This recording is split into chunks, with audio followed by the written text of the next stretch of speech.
Do you think you're a person who can't trust themselves around certain foods?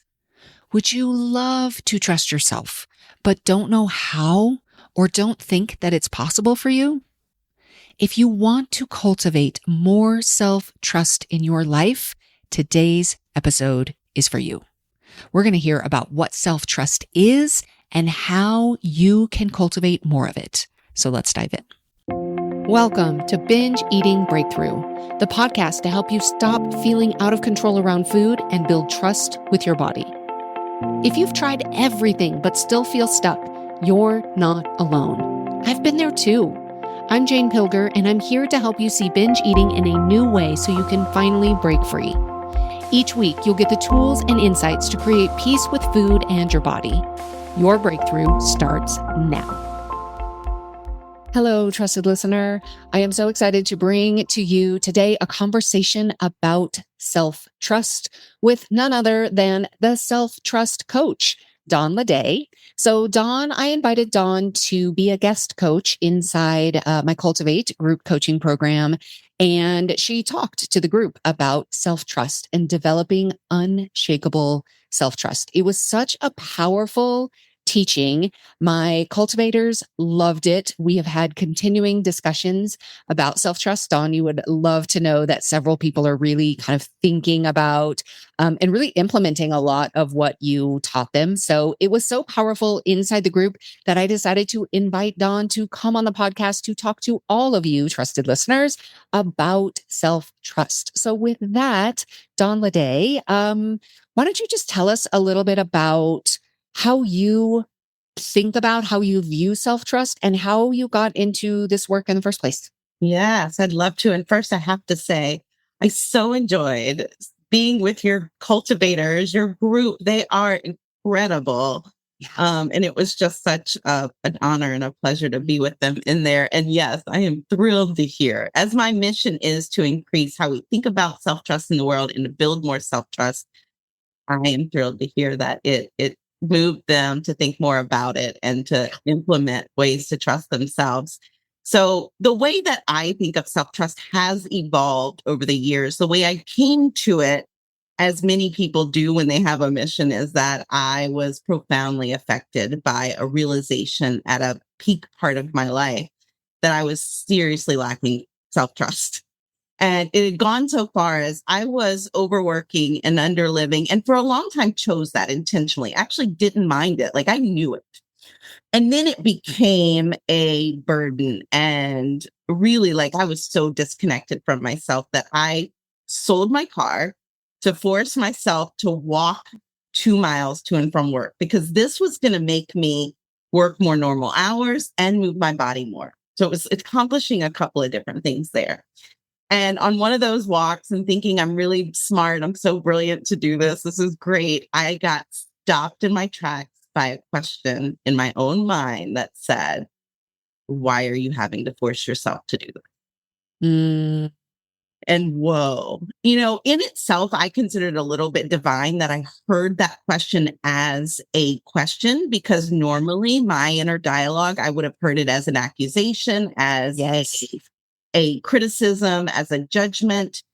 And so I really do consider it. I get chills a little bit thinking about it. It was divine that I heard it as curiosity. It stopped me in my tracks, and a flood of evidence came through of showing me all of the ways that I had lacked self-trust in my life and how it impacted the decision I made, the actions that I would take or not take, and how I would treat myself on the other side of results if they weren't, the perfect ones, the ones that were supposed to. And because I was very much tied to achievement. My worth was tied to achievement.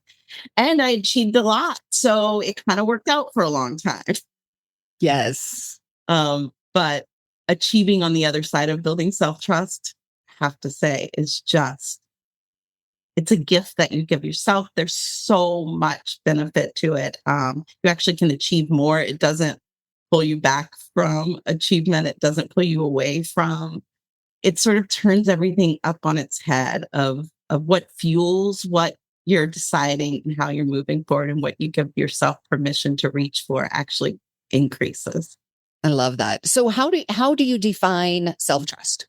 So now, after just thinking of it in that instance, was more about, I don't have my own back. It was kind of the way I would have put it. Now, I even define that differently now. But how I really see it now, after doing this work for myself for 6 years and now coaching over 6,000 sessions at this point, I can say that self-trust is creating inner safety. Mm. It is making your internal space a safe place to experience the highs and the lows, what we Yes. would consider the good and the bad emotions. Mhm. It's creating a safe space to think any thought, to feel any feeling, and to move forward in service of our selves, aligned with our values and who we want to be, but also making space for not doing it perfect. Yes, yes, yes. So I am confident that so many people are listening are like, yeah, that's nice, but how?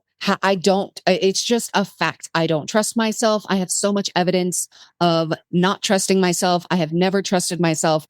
I mean, what you're talking about sounds great. Would I like some inner safety? Yes, but I don't even know where to start. So where would you go with that? So my first practical application is to quit saying that you can't trust Mm. yourself, honestly. Yeah. I mean, really, what we do is our brain is really good at confirmation bias. And I have a book called The Inner Room about it. It actually started as Master Your Inner Dialogue. And the evolution of this work has shown that we don't need to try and wrangle and master ourselves. We need to relate differently to ourselves. And Yes. so my invitation is, one, to soften the language around it. And it can be as simple as changing that I can't trust myself to I chose not to do what I said I was going to do. Mm. Oh, it's so Yeah. powerful to recognize choice Yes. over slamming yourself with a new identity of being someone that can't trust themselves. Because here's what opens up when you do that, when you soften that language, you start to invite evidence of the ways that you are incredibly trustworthy. Because you Yes. are. I promise you, I don't care how much evidence you can give me that you're not. I can ask you just a couple of questions, well, sometimes only one, and a flood of evidence of all the ways that you are both trustworthy to others and yourself will come forward. What are, for somebody who's really like, yeah, no, what are maybe a couple of those questions that you would ask that would bring in some of that evidence of self trust? Yes. Where have you done what you said you were going to do? Like, literally, did you go to work yesterday? Mm. And you said you were going to go to work. Did you eat? Don't have to go so far as to what you ate and if it was exactly what you wanted to. Did you? Mm. Did you brush your teeth? Like, how are all the ways that you cared for yourself yesterday? Yeah. How are all the ways that you showed up for someone else because that's who you are? That's who you want to be. Mm. Yeah. Yeah. Nice. It's those invitations of, let me just give myself, like, when we look over here at I can't trust myself, I can't trust myself, we literally like start to dig into like a little ditch. And we dig deeper and we dig deeper, and it's all we can see is the surrounding walls of all the evidence of how we can't trust ourselves. We literally are Yes. putting ourselves there. And over here, it's all the evidence behind us on the other side, just at the next shoulder That we from really, where you're looking. yes. And so it's just an invitation of giving yourself a broader picture. I don't want you to lie to yourself. That actually fractures self-trust. That's why I sort of disagree with mantras and affirmations if you don't align with them. If it is something that you don't believe, saying them is just fracturing your self-trust. Mm. I just want you to tell yourself more of the truth. Right now, you're telling yourself one side of the truth. Mm. Mhm. So I just want you to open up to what else is true. Okay, I didn't work out when I said I was going to work out. And I did pick up my child from school when I said I was going to. I did, send that thank you card that I said I was going to. Yes, all the other things you did do. Yes, yes. One of the things I say so often is what you focus on expands. So if you're just focused on, I can't trust myself. And for so many listeners, this may really sound a lot like, I can't trust myself around food or around these specific foods. And so really starting to, again, stop saying that. Just number one, stop saying that. And then look for the examples. Where have you trusted yourself? Even if there was one time out of 100 that you actually ate that food and you didn't end up eating way more than you wanted to, there's some evidence right there. It actually is possible. Yeah. Well, and also look at, okay, so you did eat more than you wanted to. Why didn't you eat even more than that? Yeah. Sounds like you do have a stopping point that you can trust. Also, there's the idea that like, because you can trust yourself in all these other places. And I see that a lot in the research that I've done. Often we can say, oh, yes, I can trust myself here, here, and here, but not in this one particular place. Maybe it's food, maybe it's exercise, whatever that is. And we can make that a sentence as if like a prison sentence almost. Like we're slapping ourselves with this identity that we can't trust ourselves in that space. What I want you to do, the small shift, the broader view is, I know how to trust myself. I just need to learn how to apply it here. Yes. I'm learning to apply it here. That's the language, because to your point, yes, what you focus on will expand. Confirmation bias. This is science. This isn't actually like us saying nice, pretty words to get you to trust yourself. It actually is true, which is why if you give yourself just a broader view, I do trust myself in these places, which means I can choose trust in these other. Yes. So good. Yes, that's so good. It's one of the things when I start working with people, we really do start with that identity piece. It's like, who do you want to be as an eater? Because if you come in thinking, I can't trust myself, or I'm somebody who can't be trusted, or once I start, I can't stop. If that's the identity that you have, then you will create that for yourself. Identity can very much be changed, but also it's a lot harder than just choice. Yes. So who you are is not what you've chosen, but when you can separate your identity from what you've chosen, then you can choose differently. That's the power. Our greatest power is choice. Yes. So I even say when you choose something that you didn't want to, that didn't align, I want to look at it as, what a privilege that I can make a choice that's different than what I had planned. Now, I'd like to, because it's more aligned with who I want to be and what I want to choose for myself, I'd like to choose differently. Let me now partner with myself and see how I can set myself up to choose differently next time. I love the terminology of let me partner with myself, because how much of our experience is spent fighting with ourselves or trying to convince ourselves that we need to do something, or we should do something, or we're supposed to. It's like really that partnering with is so, so powerful. It is everything. It is everything about self-trust, is creating that partnership, because what we are doing in this world, all that we are trying to accomplish as parents, as business people, as friends and daughters, and all of that, all the relationships we have, there are challenges. And let me tell you, going up against challenges when part of ourselves is battling ourselves is so much harder than when we have created a unified front. It's so much easier. The battles become less battly. It's not a word, but they just are. We can see cleaner what's worth investing our energy in. But when we're battling ourselves, everything becomes a threat or a mirror to our own insecurities and our own misalignment. So good. Okay, so we're going to stop saying we don't trust ourselves. Yeah. We know we have this kind of concept of partnering with ourselves. What else can our listeners who are, if you're listening live, it's January, we've got this, like, it's a new year, I'm in a new start, I want to change things, I really want to become somebody who trusts myself. So what else, if somebody really says, all right, I want to develop unshakable self-trust in 2026, what else can our listeners think about, focus on? Yes. start building that evidence. And one way that I recommend is what I call the I'm so impressed list. And you're going to be out, some of you out there are going to say, I'm not impressive. I promise you, you are. I want you to start looking through this lens. And it can be everything from, I joke all the time where one on my list is, I'm so impressed that I didn't lose my patience in the grocery store line. It's totally fine. It can be from as simple as that to, I'm so impressed that I learned how to code and, build this section of my website. I'm so impressed that I got this certification, this education.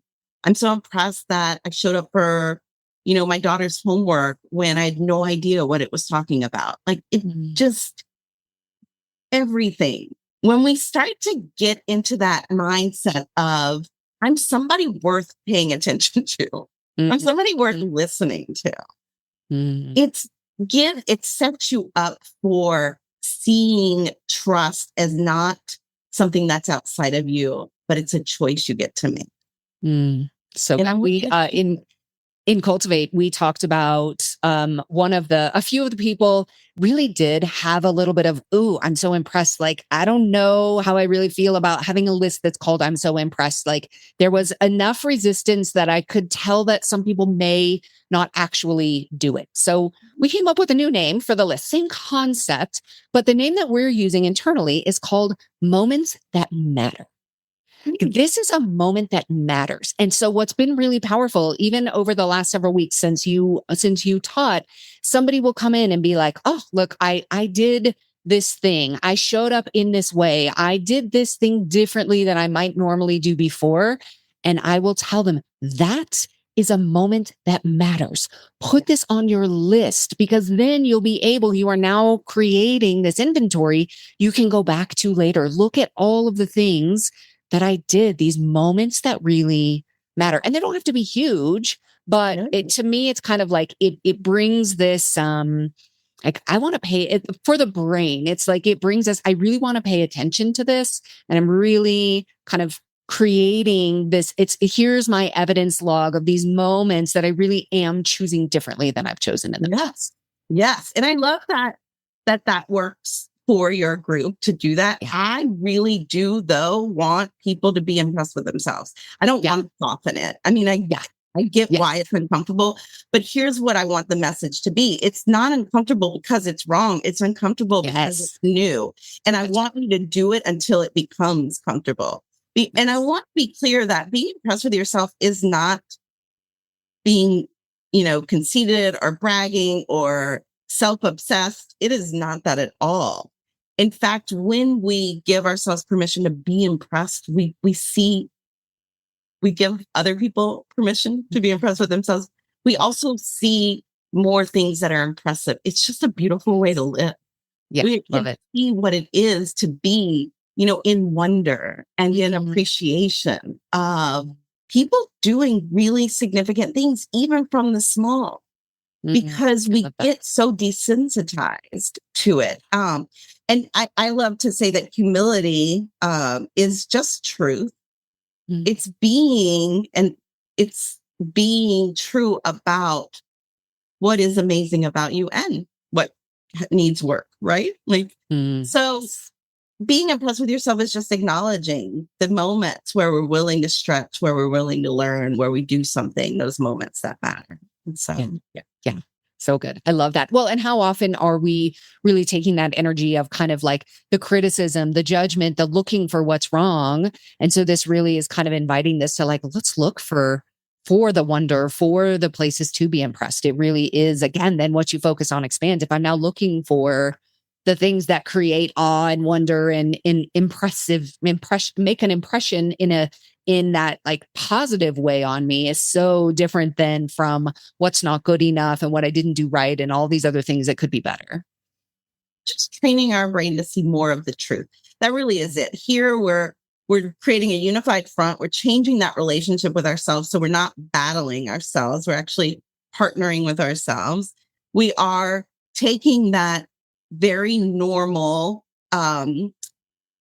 brain activity to seek for problems and, pitfalls, trying to avoid And just expanding our view a bit intentionally so that we can see the full picture, so we can see ourselves in a clearer way instead of just what we don't like or haven't done yet. And that is how we start to change that relationship. So it creates that safety to when you're having those moments of where you did make a choice that you didn't want to make. Like, let me lean in.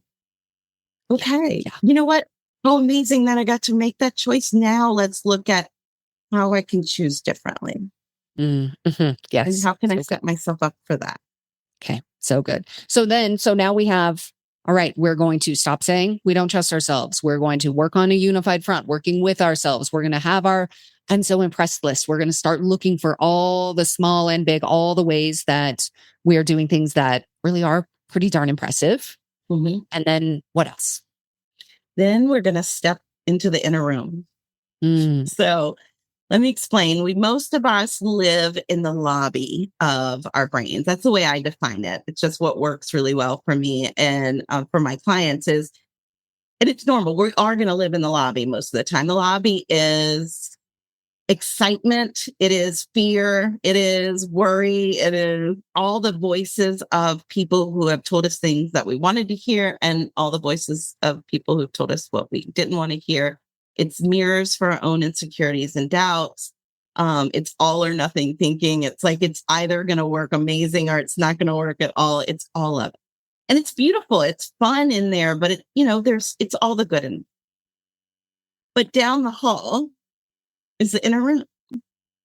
And the inner room is quiet and it's soft and it's full of your inner wisdom, of your like true values. It's full of the divine.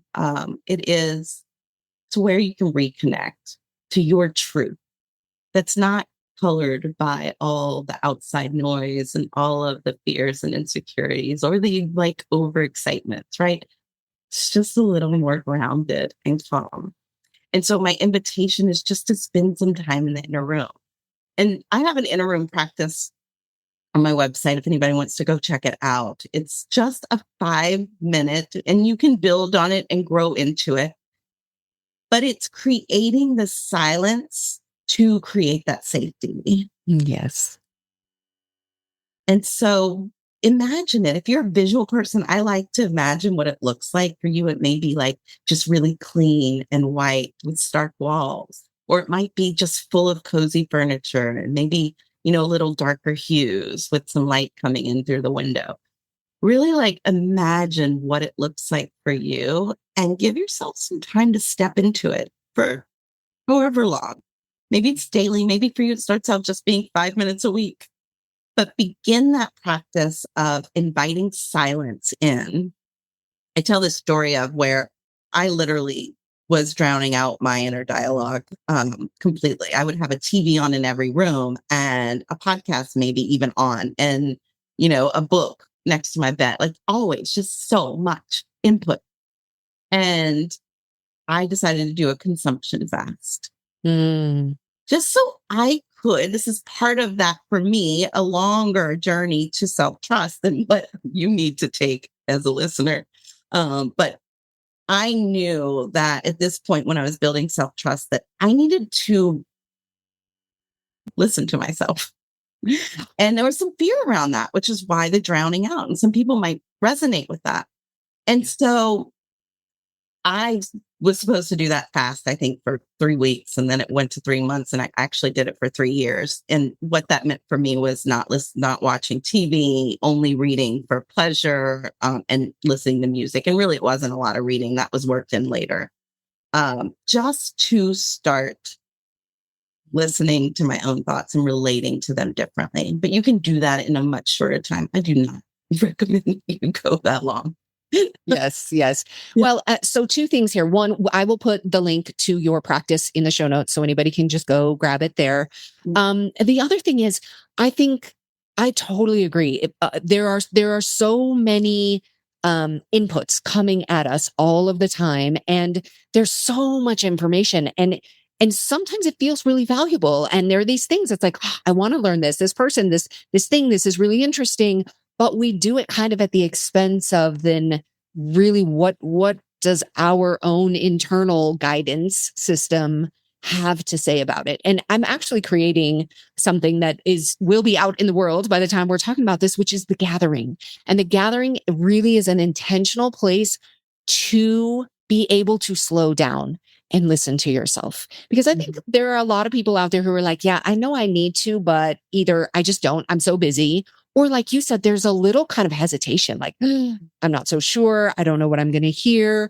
And sometimes, so really, I'm creating the gathering to provide a safe space to be guided to listen. And it sounds like your practice, also will guide you, kind of in that way too. But I think it's such a gift that we can give to other people to help them tune into their own inner wisdom, because we all have this tendency to look outside of ourselves. Tell me what to do. Oh, well, this person has had success in this area that I'm looking to have a similar result in. So if I just do what they did, then I'll have the same result. And unfortunately, it just doesn't usually work that way. But we've got so many things coming from the outside that we're just not slowing down enough to let our inside let us know, like, yes, move forward, or, I don't know if that's such a good idea.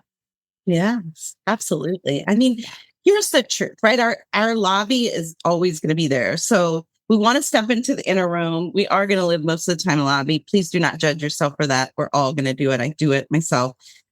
So we need to learn how to relate to the lobby noise. Mm-hmm. And that's what the inner room book is about. So we can create that understanding. And it really does go through 5 key points. We want to understand the origin of it, the lens, the tone.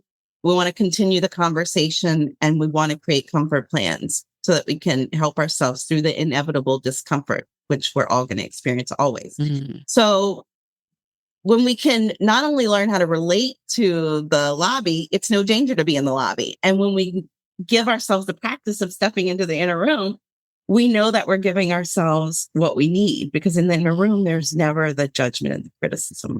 Yes. It's just truth. And that's the beautiful combination. That's what creates the united front to everything you're going to come up against.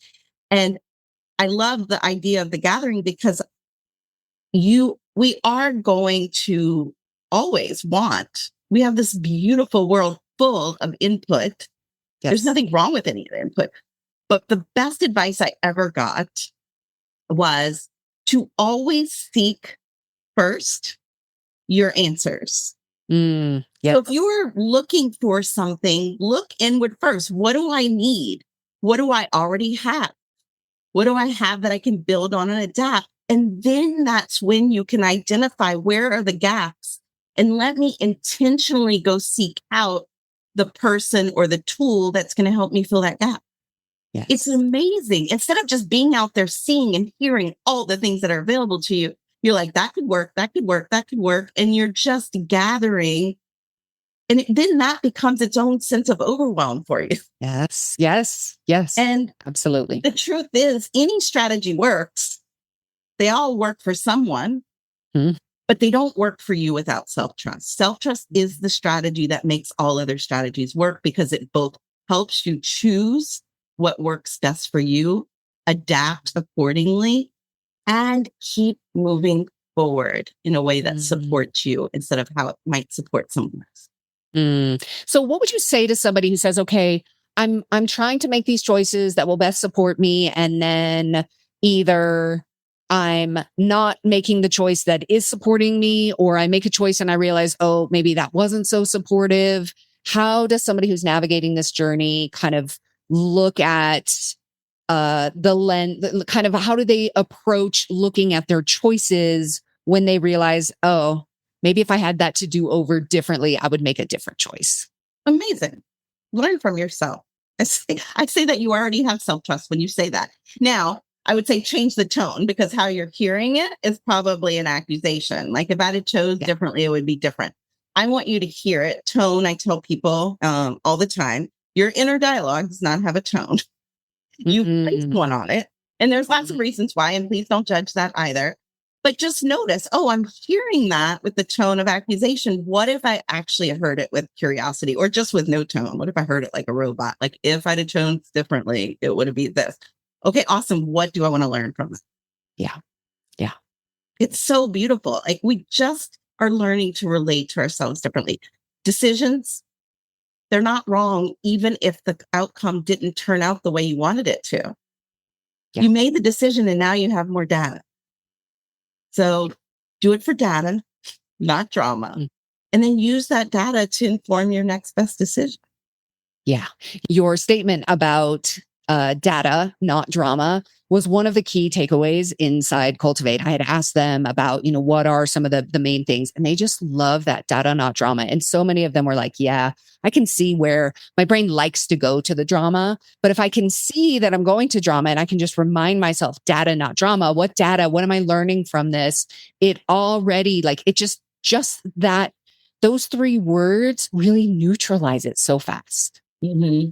Yeah. Fun. Like if you let it be, it can be like, I love that I have the flair for the dramatic. So now even when my brain goes to drama, because I have this solid, unshakable self-trust relationship with myself, I'm so unified.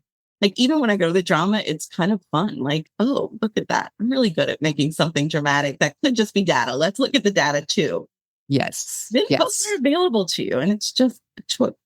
So great. So great. So for somebody who is coming into 2026, we've got a lot of great things here. Stop saying you don't trust yourself. Work on your list. Look for all of the evidence. Be impressed with yourself. Spend some time in the inner room. We will put links to your practice. We will put links to your book there. Anything else you want to make sure that our listeners kind of take with them on this journey towards self-trust and maybe just approaching themselves on that unified front differently in 2026?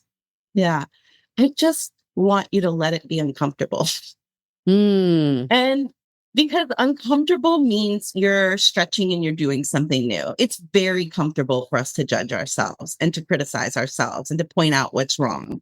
We're literally wired for it in many ways. And we've just practiced it for so long. So I want you to practice these steps that we've talked about today with the understanding that it is going to be uncomfortable and it doesn't make it wrong. It makes it under practice. And the more you practice it, the easier it gets and the more it becomes your norm, or at least an equal counterpart to the criticism and the judgment. And you will start to feel the difference. Mm. So imagine that you are sitting next to yourself, partnering with yourself in everything that you do, so that even when those criticisms come up, you're like, thank you. What do we want to learn about this? Or thank you. What if take the tone off of that? What if there's some data here? Or what if there's a different perspective? Or are you reminding me to be impressed with myself? I really love to think of those thoughts that we can deem as being that critic or that judge. Sometimes I like to just think of it as the devil's advocate that's like, hey, you forgot to be impressed with yourself today. So I'm giving you this counterpoint for you to address. It's kind of like that signal, like when I hear this, then instead of thinking, oh yeah, that's true, then I can think, oh wait, use that as a reference point to then look for that Absolutely. impressive thing. One for me used to be, what's wrong with you? It came out as a question a lot. Like, what is wrong with you? And it could be the smallest thing. Like my shoe would be untied and I'd be like, what is wrong with you? And so now it's like a reminder. Anytime that does come up, I'm like, oh, thank you. Yeah, absolutely nothing. I'm amazing. Yes. So anybody listening could think, what is that question that comes to you often? It could be, what's wrong with you? Why can't you do this? Why can't you figure it out? Whatever it is, that kind of like judgmental voice that comes regularly, and then use that to say, okay, the next time I hear that, or every time that I hear that, which for a while could be often, what response, what do I want to kind of use that to then remind myself? Kind of And it's that's called continuing the conversation, and that's the core part of of mastering your inner dialogue, which now is the inner room, because we want to not lie to ourselves. So for you, answering what's wrong with me with nothing, I'm amazing, may not be good. It wasn't for me. When I first started, I used to answer it with everything and nothing. That was funny to me. And it was more true for me. What's wrong with you? Everything and nothing. So pick something that just lightens it. It's still true to you. It's not you trying to lie to yourself, but it takes the heaviness and the burden off of you. It makes it just a little bit bigger. I love that. So what's wrong with you? Everything and nothing. Let's think of another one. So, why can't I figure this out? Oh yeah. I just haven't yet. Yeah. Why I know what to do. Why don't I do it? I can do it. Now I'm just figuring out how to choose it. Nice. Yeah. Love it.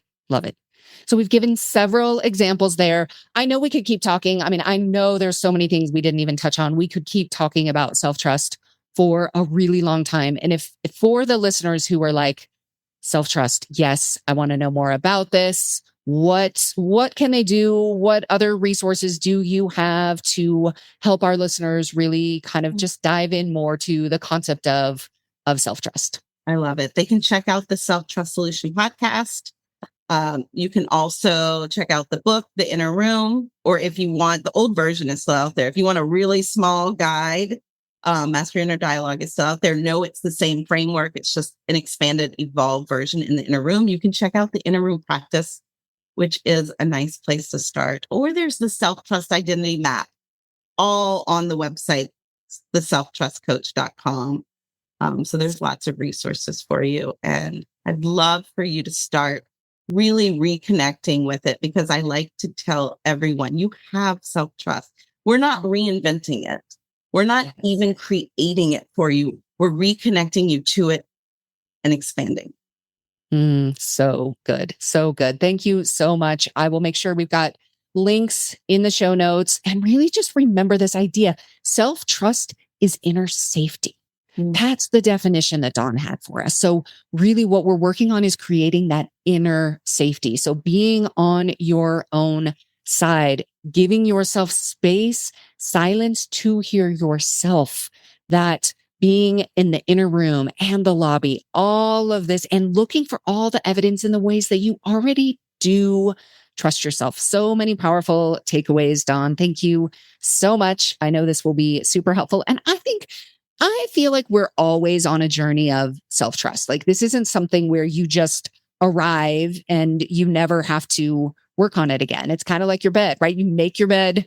Not everybody makes their bed every day, but it's something that we have to just continually practice and continually creating that safety in that unified front, because all of the other things are still going to be there kind of competing for our attention. Yeah, it's absolutely a practice, but it's the best practice that you can put into place. So it is the kinder, gentler way to achieve anything, to live, to relate to others, is by relating to yourself first. If you want to see external change in your world and in others, start with building self-trust and this inner unity with yourself.